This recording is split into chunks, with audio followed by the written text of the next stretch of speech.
aja. Amin, haleluya. Benar saudara. Saya datang ke Amerika dari 7 tahun yang lalu, conference, saudara, saya nggak kenal siapa-siapa. Tetapi saya bisa lihat betapa banyak orang Alangon yang dulu tinggal di rumah, saudara. Ya, kasih Tuhan nih. Oh, nggak bisa balas kebaikan hati papi. Ya kan ini. Saya bersyukur kepada Tuhan. Lihat saudara. Amin.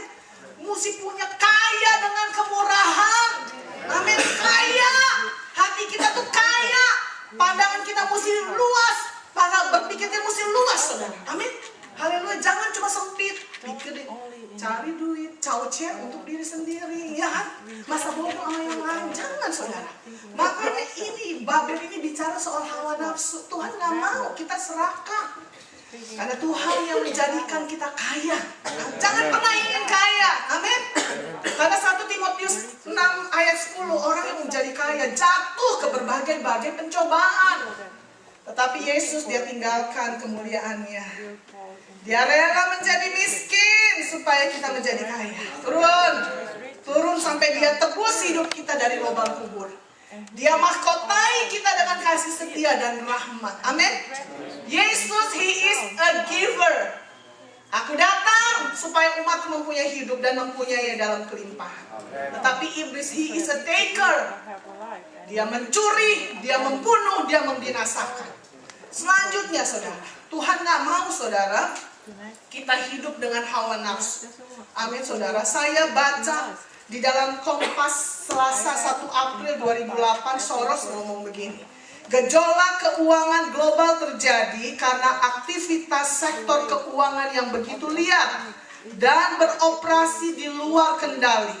Terlalu banyak kepalsuan dalam laporan keuangan global dan sangat marak praktek-praktek penipuan yang akhirnya membuat banyak lembaga keuangan global terjerumus dalam kebangkrutan massal.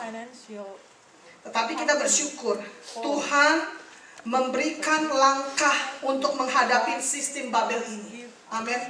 Ya saudara, kita lihat ayat 4 di dalam Wahyu 18 tadi.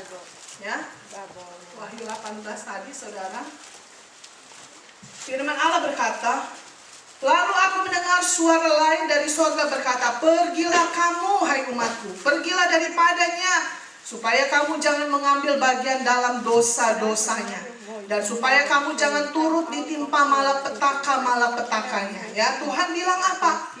Pergi, keluar dari sistem Babel ini. Kita disuruh keluar dari Babel, saudara. Jadi berarti tanpa kita sadari, saudara, kita ada di dalam sistem Babel ini. Kalau orang tertipu, nggak sadar kalau dia tertipu, ya kan? Amin. Iya, kalau dia sadar dia nggak mungkin tertipu, kok. Ya, saudara, ajaran yang paling bahaya akhirnya bukan bidat, saudara. Ya, contoh misalnya bidat itu saksi Yehova. Ya, itu dekat kami, gerejanya besar. Keuangannya dikirim dari Amerika, saudara. Nah, bidat saksi Yehova ini ada lembaganya, ada kitabnya, ada ajarannya, kelihatannya jelas, batas-batasnya sangat jelas. Kita di sini, mereka di sana. Tetapi yang paling bahaya adalah Babel. Kenapa? Karena Babel ini merembes kemana-mana.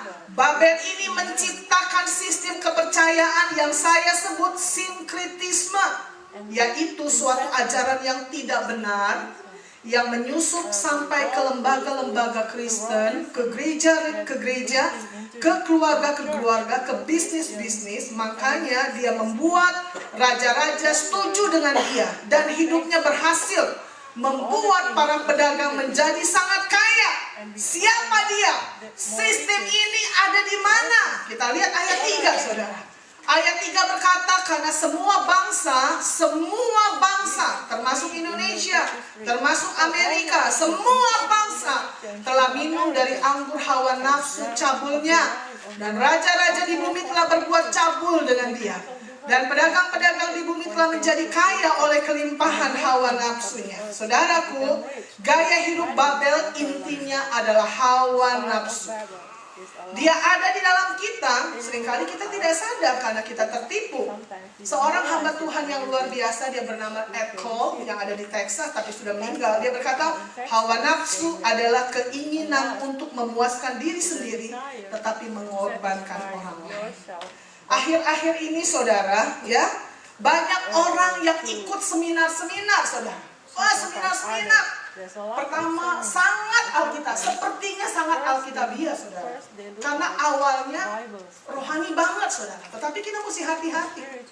Saudara, mereka memperkasai training-training yaitu New Age Movement, ya. Dia punya training New Age Movement ini saudara, itu saudara, dia punya sistemnya itu NLP, Neuro Linguistic Programming. Orang-orangnya adalah orang-orang hebat, para pebisnis, ilmuwan, psikolog saudara. Jadi kalau orang pebisnis murni lu masuk di situ, wow, that's I like it. Karena masuk akal saudara, sangat masuk akal, ya. Udah mulai di brainwash. You have unlimited power. Kamu bisa, ya kan? Kamu bisa. Itu hawa nafsunya. Wah, kamu bisa, saudara. Banyak mirip Alkitab karena mereka tiru dari Alkitab. Yang bahaya adalah motifnya. Kenapa? Motifnya adalah hawa nafsu. Gali potensi, ya, gali potensi. Saudara tahu nggak? Psikolog ini, ya kan, itu mereka coba, maksudnya kamu bisa, dia counseling, dia itu tuh pakai ilmu apa? Ilmu setan, ilmu hipnotis, ilmu sihir. Masa sih Bu?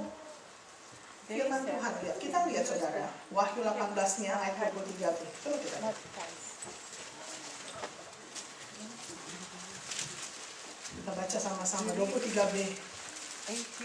Karena pedagang-pedagangmu adalah pembesar-pembesar di bumi, oleh ilmu sihirmu semua bangsa disesatkan. Jadi, nih kembali ke Wahyu 11 nih. Ayat 1. Orang yang maksudnya biasa-biasa aja, keseret dengan begini. Keseret. Karena nggak mantep. Kita mesti mantep dan muntep. Amin. Makanya tadi saya katakan gini loh saudara, lewat kesendirian sebagai melayani, ya. Saya punya jemaat, salah satunya dia juga udah single parent, suaminya pemain bassnya Ireng Maulana. Dia bilang, Bunita jangan kaget, nanti Ibu Nita jalanin pelayanan ini sendiri, udah tidak dengan Pak Ani. Bunita jangan kaget, nanti teman-teman Bunita tuh sepertinya aneh-aneh sama Bunita. Masa sih sis? Bunita ini aja coba. Dan saya mengalaminya saudara. Dan saya mesti menang dengan kesendirian saya. Mesti menang dengan kesendirian saya. Bagaimana kalau saya nggak strong sama Tuhan saudara? Bagaimana dua penggembalaan ini? Bagaimana anak-anak saya? Ya kan saudara? Saudara rasanya mau doa terus, yang lain udah tidur, saya doa terus. Sampai saya mantep gitu sama Tuhan, saudara. Tuhan, saya nggak mau selfish.